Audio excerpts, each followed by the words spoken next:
신앙생활을 하다 보면 스스로를 다독이며 여기까지 잘 버텼다고 말하고 싶을 때가 있습니다. 힘들어도 예배를 지키고 마음이 따라주지 않아도 기도를 놓지 않으며 포기하지 않았다는 사실로 자신을 붙들 때도 있습니다. 그래서 어느 순간 신앙은 함께 숨쉬는 자리가 아니라 무너지지 않기 위해 애쓰는 자리가 될 수 있습니다. 버틴다는 말에는 성실함과 책임감이 담겨 있지만 동시에 긴장과 두려움도 함께 들어 있습니다. 멈추면 안 될 것 같고 약해지면 뒤처질 것 같고 잠시 쉬면 신앙이 무너질 것처럼 느껴지기도 합니다. 그렇게 신앙을 지켜오면서도 마음 한쪽에서는 이 길이 정말 건강한 길인지 조심스럽게 묻게 됩니다. 오늘 우리는 열심히 버티는 신앙이 과연 하나님께서 원하시는 모습인지, 그리고 신앙이 짐처럼 느껴질 때 무엇을 다시 붙들어야 하는지를 함께 살펴보려 합니다. 첫째, 버티는 신앙은 멈추는 것을 실패로 여길 수 있습니다. 신앙생활을 오래 하다 보면 멈춘다는 말이 점점 불편하게 느껴질 때가 있습니다. 쉬고 싶다는 생각이 들 때에도, 잠시 속도를 늦추고 싶을 때에도, 마음 한편에서는 이렇게 멈추면 안 된다는 경고가 먼저 올라옵니다. 지금 멈추면 뒤처질 것 같고 여기서 쉬면 무너질 것 같다는 생각이 자연스럽게 따라옵니다. 그래서 몸과 마음이 이미 지쳐 있는데도 스스로를 다그치며 계속 버티는 선택을 하게 됩니다. 버티는 신앙은 멈춤을 쉼으로 보지 못하게 만듭니다. 멈추는 순간을 회복의 시간으로 받아들이기보다 신앙이 약해졌다는 신호로 해석해버립니다. 그러다 보니 잠시 쉬는 것도 죄책감이 되고 숨을 고르는 시간조차 불안으로 채워집니다. 신앙을 놓치지 않기 위해 애쓰고 있는데 정작 그 과정에서 신앙이 점점 무거워지는 아이러니가 생깁니다. 이런 상태에서는 신앙이 관계가 아니라 관리가 됩니다. 오늘도 빠지지 않았는지, 기준을 지켰는지, 어제보다 나태해지지는 않았는지를 끊임없이 점검하게 됩니다. 멈추지 않는 것이 곧 믿음의 증거처럼 느껴지고 쉬지 않는 것이 신앙을 지키는 방법처럼 여겨집니다. 하지만 이 긴장 속에서는 하나님과 함께 있다는 평안보다 스스로를 붙들고 있다는 피로가 더 크게 느껴질 수 있습니다. 버티는 신앙이 멈춤을 실패로 여길 때 우리는 하나님보다 자기 자신을 더 의식하게 됩니다. 하나님께서 나를 어떻게 보실지보다 내가 나 자신을 어떻게 평가하는지가 더 중요해집니다. 그래서 잠시 멈추는 순간에도 하나님께 나아가기보다 스스로를 책망하는 쪽으로 마음이 기울어집니다. 이때 신앙은 위로의 자리가 아니라 계속 긴장해야 하는 자리로 변해갑니다. 성경에서 예수님께서는 제자들에게 쉬어가라고 말씀하신 장면이 있습니다. 많은 일을 감당한 뒤에 예수님은 그들을 더 몰아붙이지 않으시고 한적한 곳으로 데려가셨습니다. 이는 멈춤이 실패가 아니라 하나님 안에서 다시 힘을 얻는 과정임을 보여줍니다. 하나님은 우리가 멈추는 순간을 실망으로 바라보지 않으시고 오히려 그 시간을 통해 다시 숨을 쉬게 하십니다. 버티는 신앙은 멈추지 않음으로 자신을 증명하려 하지만 건강한 신앙은 멈출 수 있는 용기를 가집니다. 멈춘다고 해서 믿음이 사라지는 것이 아니라 멈춤 속에서 하나님을 다시 바라볼 수 있기 때문입니다. 멈춤은 신앙의 중단이 아니라 방향을 점검하는 시간일 수 있습니다. 쉬어가는 순간에도 하나님은 여전히 함께 하시고 그 자리에서 우리의 상태를 아십니다. 신앙에서 멈춤을 허락하지 않으면 결국 마음은 점점 더 메말라집니다. 계속 버티기만 하는 신앙은 어느 순간 하나님과 동행하는 기쁨을 잃고 의무만 남게 될 수 있습니다. 그러나 멈춤을 실패로 여기지 않고 하나님 앞에서 숨을 고르는 시간으로 받아들일 때 신앙은 다시 살아 움직이기 시작합니다. 버티는 신앙에서 벗어나기 위해서는 멈춤에 대한 시선을 바꾸는 것이 필요합니다. 멈춘다고 해서 하나님과 멀어지는 것이 아니라 오히려 하나님께 더 가까이 갈 수 있다는 사실을 받아들여야 합니다. 하나님은 우리가 쉬지 않고 달리는 모습을 통해서만 일하시는 분이 아니라 멈춘 자리에서도 우리를 이끄시는 분이십니다. 이렇게 멈춤을 실패가 아니라 은혜의 자리로 받아들이기 시작할 때 신앙은 더 이상 버텨야 하는 싸움이 아니라 함께 걸어가는 길로 바뀌게 될 것입니다. 둘째, 버티는 신앙은 하나님보다 상황에 집중하게 됩니다. 신앙을 버텨야 하는 것으로 여기기 시작하면 우리의 시선은 자연스럽게 하나님보다 상황을 더 많이 바라보게 됩니다.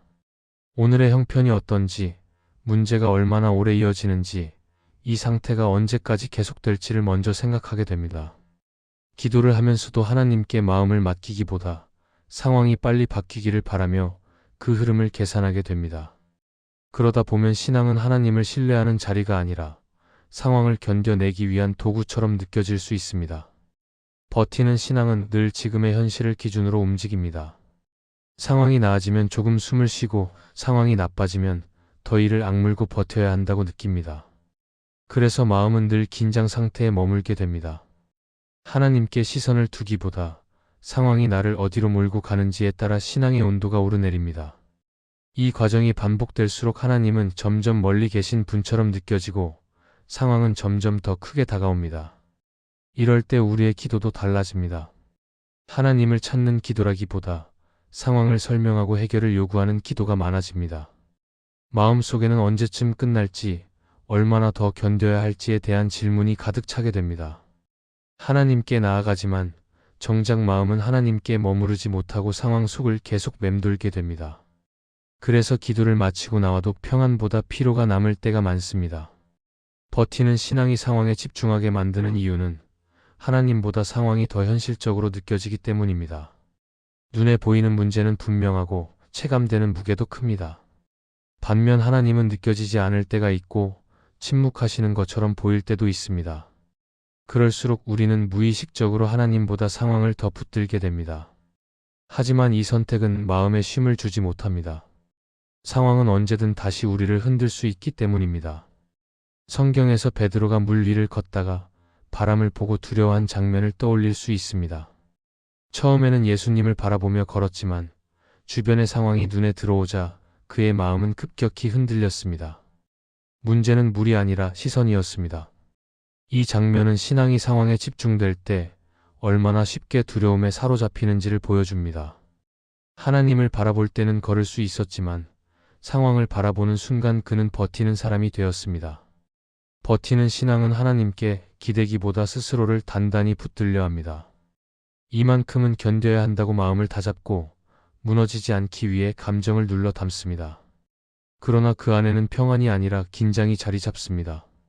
상황이 바뀌지 않으면 신앙도 흔들릴 것 같고 문제가 해결되지 않으면 마음도 무너질 것 같다는 생각이 계속 따라옵니다. 하나님은 우리가 상황을 무시하며 살아가기를 원하지 않으십니다. 그러나 상황이 신앙의 중심이 되기를 원하지도 않으십니다. 하나님은 우리가 어떤 상황 속에 있든지 그 가운데서 하나님을 바라보며 살아가기를 원하십니다. 상황은 우리를 압박할 수 있지만 하나님은 그 상황보다 크시고 그 안에서도 우리를 붙들고 계십니다. 신앙이 상황에 집중될수록 우리는 버티는 사람이 되지만 신앙이 하나님께 집중될수록 우리는 맡기는 사람이 됩니다. 맡긴다는 것은 상황이 사라졌다는 뜻이 아니라 그 상황 속에서도 하나님께 시선을 고정하는 선택입니다. 이 선택이 있을 때 상황은 여전히 존재해도 마음은 이전과 다른 자리에 서게 됩니다. 버티는 신앙에서 벗어나기 위해 우리는 질문을 바꿀 필요가 있습니다. 이 상황을 언제까지 견뎌야 할지를 묻기보다 이 상황 속에서 하나님을 어떻게 바라볼지를 물어야 합니다. 하나님께 시선을 다시 두기 시작할 때 상황은 더 이상 신앙을 압도하는 기준이 되지 않습니다. 상황은 우리를 흔들 수 있지만 하나님은 흔들리지 않으십니다. 이 사실을 다시 붙들 때 신앙은 버팀의 싸움에서 벗어나 신뢰의 길로 옮겨가게 될 것입니다.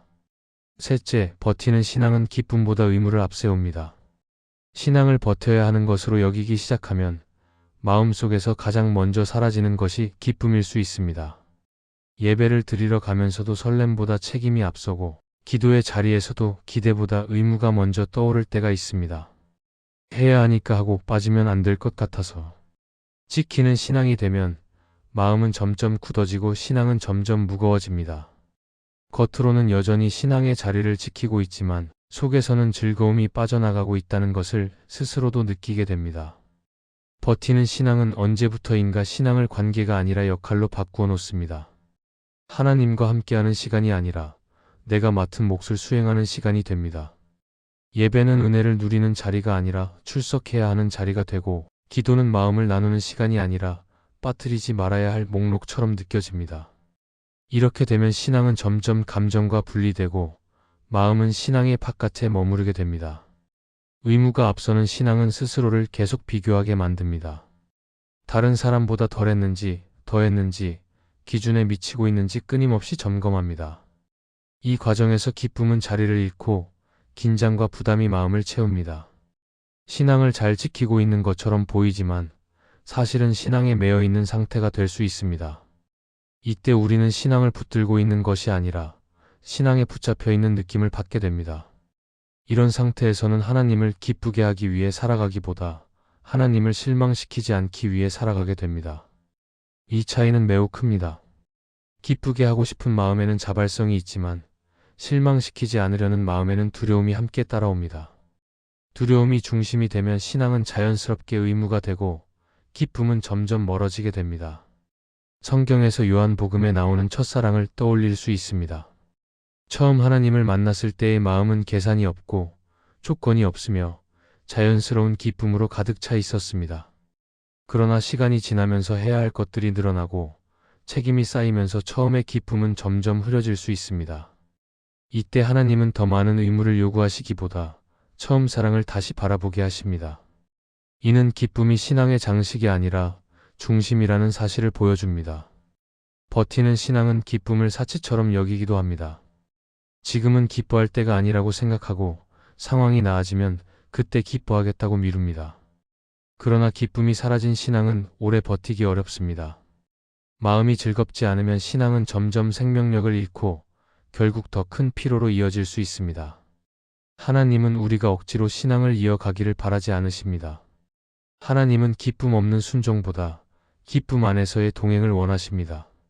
기쁨은 모든 문제가 사라졌을 때만 주어지는 보상이 아니라 하나님과 함께할 때 자연스럽게 흘러나오는 열매입니다. 기쁨이 빠진 신앙은 방향을 다시 점검해야 한다는 신호일 수 있습니다. 신앙의 기쁨은 항상 감정적으로 뜨거운 상태를 의미하지는 않습니다. 조용한 평안일 수도 있고 무거운 상황 속에서도 마음 깊은 곳에서 유지되는 안정감일 수도 있습니다. 중요한 것은 신앙이 나를 짓누르고 있는지 아니면 나를 살리고 있는지입니다. 기쁨이 완전히 사라졌다면 신앙의 무게가 어디에서 왔는지를 돌아볼 필요가 있습니다. 버티는 신앙에서 벗어나기 위해 우리는 질문을 바꿔야 합니다. 무엇을 더 해야 할지를 묻기보다 하나님과의 관계 안에서 내가 어떤 마음으로 서 있는지를 살펴보아야 합니다. 의무가 앞설수록 기쁨은 뒤로 밀리지만 관계가 회복될수록 기쁨은 다시 자리를 찾게 됩니다.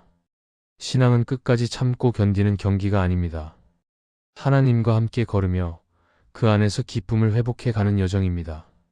기쁨이 다시 중심에 설 때 신앙은 더 이상 버텨야 할 짐이 아니라 삶을 붙들어주는 힘으로 바뀌게 될 것입니다. 넷째, 신앙은 버텨야 할 짐이 아니라 맡길 수 있는 관계입니다. 신앙을 오래 버티다 보면 어느 순간부터 마음속에 이런 생각이 자리 잡을 수 있습니다. 이 정도는 견뎌야 한다. 여기서 무너지면 안 된다. 끝까지 붙들고 가야 한다는 마음입니다. 처음에는 책임감처럼 보이지만 시간이 지나면 이 마음은 점점 무거운 짐이 됩니다. 신앙이 나를 붙들어주는 힘이 아니라 내가 끝까지 짊어져야 할 무게처럼 느껴지기 시작합니다. 버티는 신앙은 모든 것을 스스로 감당하려는 태도에서 시작됩니다. 하나님을 믿고는 있지만 실제 삶에서는 혼자 서 있으려 합니다. 기도는 하지만 결국 결정은 내가 해야 한다고 느끼고 도움을 구하면서도 마음 깊은 곳에서는 끝까지 내가 책임져야 한다고 생각합니다. 그래서 신앙은 맡김이 아니라 관리가 되고 관계가 아니라 부담이 됩니다. 그러나 하나님께서 우리를 부르신 신앙의 자리는 짐을 더 얻는 자리가 아니라 짐을 내려놓는 자리입니다. 하나님은 우리가 인생을 잘 버텨내는 모습을 보고 만족하시는 분이 아니라 하나님께 맡기며 살아가는 모습을 기뻐하시는 분이십니다. 신앙의 본질은 강해지는 것이 아니라 기대는 것이며 끝까지 견디는 것이 아니라 하나님께 마음을 내어드리는 데 있습니다. 성경을 보면 하나님은 언제나 사람들에게 짐을 내려놓으라고 부르십니다. 무거운 인생의 책임을 다 짊어진 채 하나님 앞에 서라고 하지 않으시고 있는 모습 그대로 나오라고 초대하십니다. 이 초대는 신앙을 더 잘하라는 요구가 아니라 신앙을 다시 관계의 자리로 돌려놓는 부르심입니다. 하나님은 우리의 상태를 이미 아시고 그 상태 그대로 함께 하시기를 원하십니다. 신앙이 버팀이 될 때 우리는 자주 스스로를 평가합니다. 오늘은 잘 버텼는지, 어제보다 나아졌는지, 무너지지는 않았는지 끊임없이 점검합니다. 그러나 신앙이 맡김이 될 때 평가는 점점 사라지고 신뢰가 자리를 잡습니다. 하나님께서 이미 알고 계시고 이미 붙들고 계시다는 믿음이 생기기 때문입니다. 이 믿음이 생길 때 신앙은 더 이상 긴장의 연속이 아니라 숨을 쉴 수 있는 자리가 됩니다. 팀 켈러는 그의 책 기도에서 이렇게 말합니다. 하나님과의 관계는 우리가 무엇을 해내느냐에 달려있지 않고 하나님께 무엇을 맡기느냐에 달려있다. 이 말은 신앙의 방향을 분명하게 보여줍니다. 신앙은 더 강해지기 위한 훈련이 아니라 더 많이 맡기기 위한 관계입니다. 맡길 수 있을 때 우리는 더 이상 버티지 않아도 됩니다. 맡기는 신앙은 무책임한 신앙이 아닙니다. 오히려 하나님을 신뢰하기 때문에 가능한 선택입니다. 모든 것을 내가 책임져야 한다는 생각을 내려놓고 하나님께서 나의 삶을 이끌고 계신다는 사실을 받아들이는 태도입니다. 이 태도는 신앙을 가볍게 만들지는 않지만 신앙을 부드럽게 만듭니다. 짐은 여전히 있지만 혼자 지지 않는다는 확신이 생기기 때문입니다. 신앙이 맡김의 관계가 되면 실패에 대한 두려움도 달라집니다. 넘어질 수 있지만 끝이 아니고 흔들릴 수 있지만 버림받지 않는다는 믿음이 생깁니다.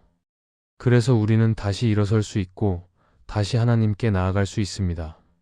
버티는 신앙에서는 실패가 곧 좌절이 되지만 맡기는 신앙에서는 실패도 하나님께 드릴 수 있는 재료가 됩니다.